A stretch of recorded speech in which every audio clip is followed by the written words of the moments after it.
Dark clouds gathered over the southern plains as Tuesday dawned, signaling yet another brutal round in what's become a relentless storm season across Oklahoma and northern Texas.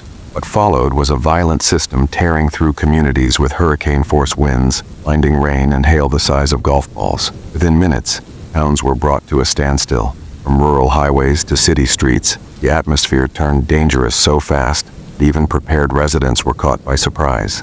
In Oklahoma, alerts began to light up weather radios by mid-afternoon. At exactly 4:58 p.m. Central, the National Weather Service issued a severe thunderstorm warning for Tillman, Comanche, and Grady counties.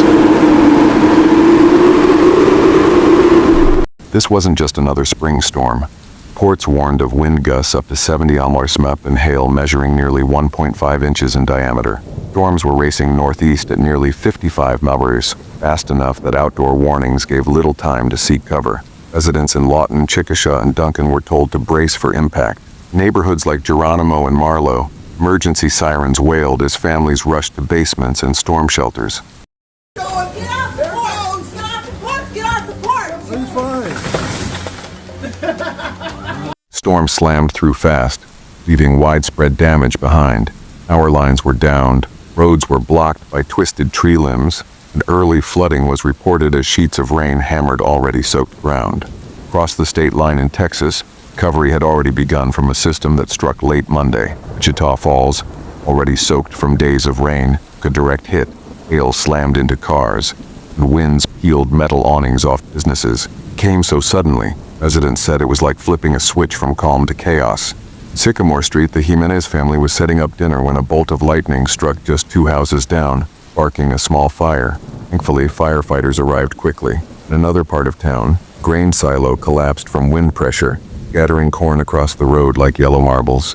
Neighbors recalled how everything went black and green as tree branches and debris blanketed the roads. It was like a monster just stomped through and left us in the dark, said Olivia Reyes, a resident of Horseshoe Trail. I've lived through storms before, but this one was different.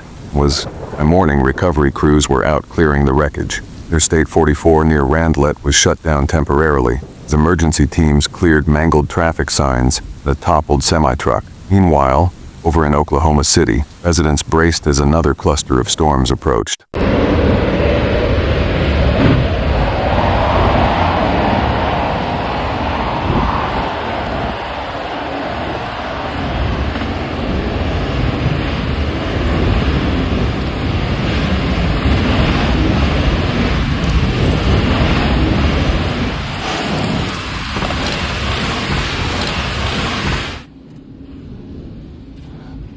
By noon Wednesday, new warnings were issued for Oklahoma, Logan, and Cleveland counties.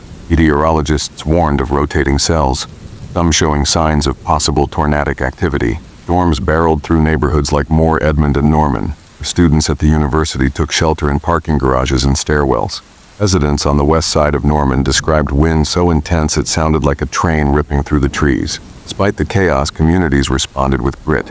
In Burke Burnett, Texas, neighbors who had never even spoken to each other before shared tools, cleared roads, and brought hot meals to those still without power. One man, 62-year-old Harold White, helped patch up roofs with nothing but tarps and duct tape. And asked why, he simply said, "Storms don't ask who you are, just hit. We help."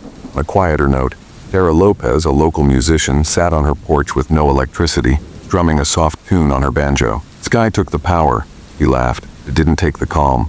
Her music echoed down the street, offering comfort in the middle of recovery. Not all got away with just cleanup duty. Some homes in Chickasha lost entire walls. One backyard pool, meant to be filled next weekend, was instead filled with broken branches and roof shingles. And in one eerie scene, trampoline had flown 3 blocks, landing upright in someone's front yard, still fully intact.